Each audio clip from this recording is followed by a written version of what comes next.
Hello, friends, and welcome back to the Be Still and Know Book Club. Today's reading comes from the book entitled Power Thoughts by Joyce Meyer. Join us as we continue with part 2 of Chapter 2 entitled Teach Your Mind to Work for You. Enjoy and don't forget to share and like this video. Positive thinking releases the power of potential. People who think positively can see potential in even the most discouraging situations, while those who do not think positively are quick to point out the situation's problems and limitations. This goes beyond the proverbial idea of simply seeing a glass half full or half empty, and extends to actually making decisions and taking actions based on either positive thinking or negative thinking. One of the best stories I know about how positive thinking releases the power of potential took place centuries ago, when many parts of the ancient world were still unsettled. God promised the people of Israel they would possess a rich and fertile country known as Canaan. He didn't promise them they could step across its borders without opposition, but he did promise them they would inhabit it. And when God makes a promise, he means it. Taking God at his word, the Israelites appointed 12 men to go into Canaan to spy out the land and bring back a report. Upon their return, 10 spies admitted that the land flowed with milk and honey, and acknowledged that the fruit in Canaan was large and beautiful, but then remarked that the land was full of giants who would be impossible to overcome. They allowed the presence of the giants to detract from the promises of God. In contrast, Joshua and Caleb brought back good reports, full of faith and confidence in God. And Caleb spoke up with confidence, saying, "Let us go up at once and possess it. We are well able to conquer it." Numbers chapter 13, verse 30. The 10 spies thought the giants in the land were too big to kill, but Joshua and Caleb thought they were too big to miss. Joshua and Caleb were the only 2 men who were positive in the face of opposition from the giants. They didn't ignore the challenges, but they did not overemphasize them. And they were the only 2 who entered the promised land. The spies who died in the wilderness only saw what was and failed to see what could be. Their negative thinking produced defeatist attitudes and caused them to try to persuade Moses that God's word to Israel was not true, that possessing the promised land was not really possible. Being positive does not mean we deny the existence of difficulty. It means we believe God is greater than our difficulties. Believing in God can cause us to win any battle we face. When we are closed to positive possibilities, we only see what is right in front of us, not what we could see if we would simply be positive and creative.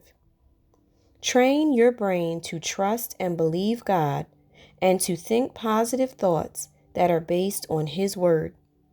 Determine that you will think as Joshua and Caleb did, not as the 10 negative spies who never got to enjoy the promised land. Choose to see the power available to you through God if you trust Him more than your circumstances. Always remember that nothing is impossible with God. Think about it. In what specific situation do you need to believe God is greater than your difficulties? Positive thinking encourages positive responses. The way we think affects the way we speak, and the way we speak affects the way others respond to us. If you think and speak negatively, you are likely to hear a negative response. The opposite is also true. Positive thoughts and positive speech encourage positive responses. For example, let's say you are an overnight guest in someone's home. Your host says to you just before bedtime, It's supposed to be cold tonight, but there are probably enough covers on the bed. You don't think you'll need an extra blanket, do you? Think about it. You would probably respond something like this: No, whatever is on the bed should be fine. Now, consider this scenario. Your host says to you, It's supposed to be cold tonight, so you'll probably want an extra blanket, won't you?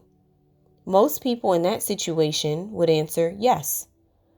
I'm sure you can recall many situations in your life in which the way you communicated to someone influenced his or her response to you. I recently heard myself ask a clerk at a checkout counter, You don't have a tissue behind the counter, do you? Of course, she quickly said, No. Maybe if I had asked the question in a positive way, she would have been more diligent to look for one.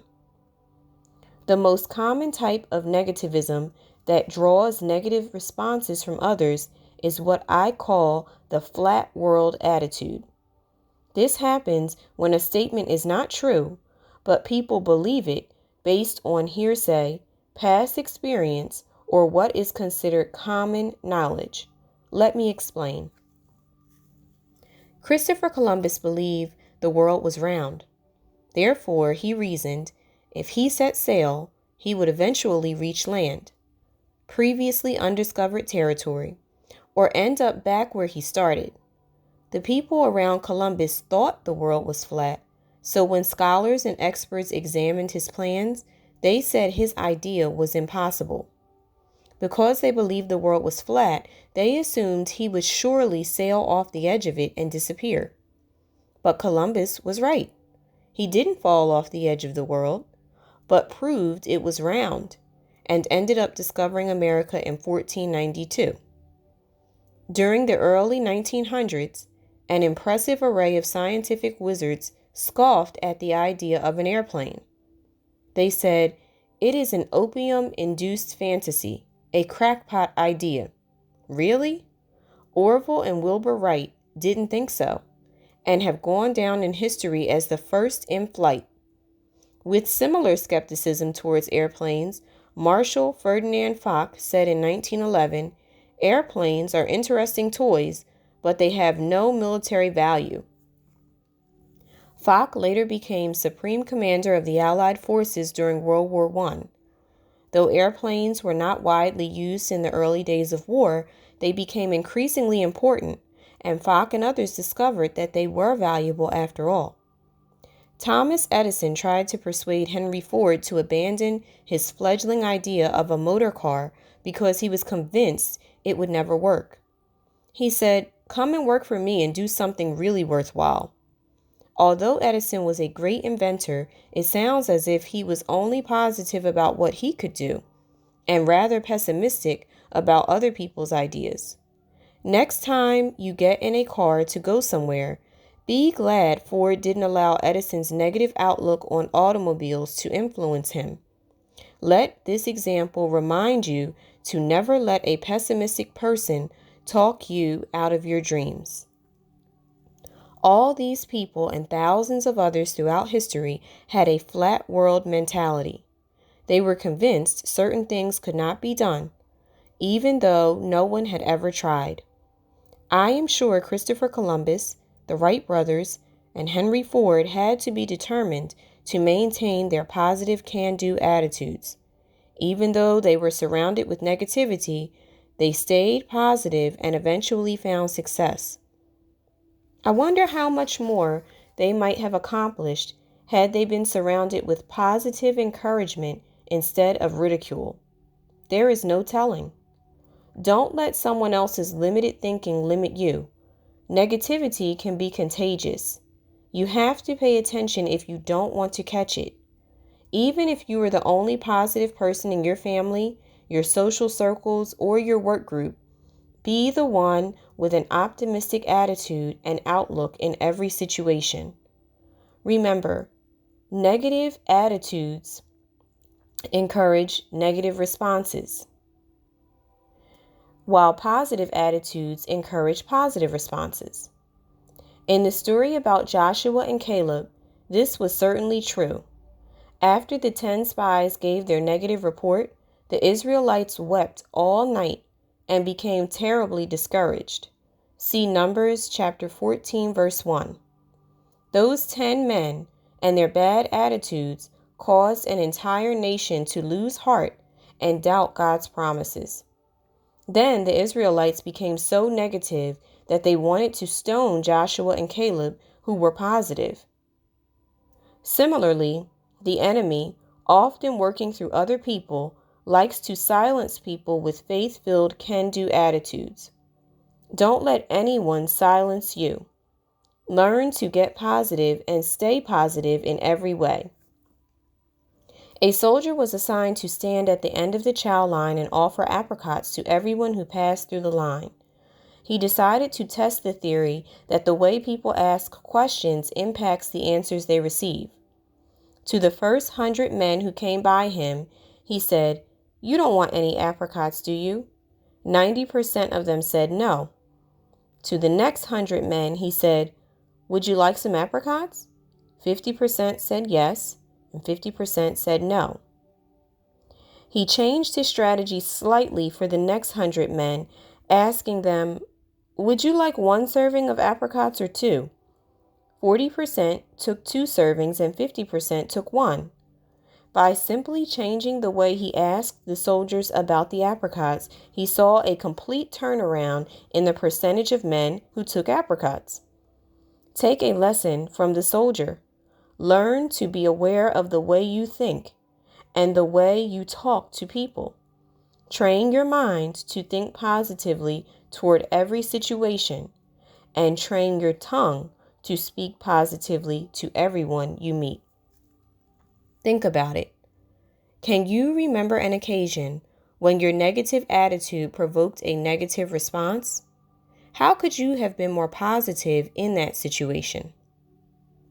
Positive thinking keeps things in perspective. As I said in Chapter 1, thinking positively helps us keep things in perspective. When we think positively, we avoid making mountains out of molehills. Negative thinking tends to blow things out of proportion, viewing them as larger and more difficult than they really are. People who think negatively magnify the unpleasant or undesirable aspects of a situation while failing to see anything good in it. I believe every person's life and even his circumstance includes more right than wrong and more good than bad if he simply determines to think positively about it and look for the good elements in it. You see, I still believe that God is bigger than the devil. Think about it. Have you made a mountain out of a molehill lately? Is there something in your life that you are blowing out of proportion? I hope you enjoyed our reading today. Please remember to do your best to think positively and avoid any negative thought patterns that you may have.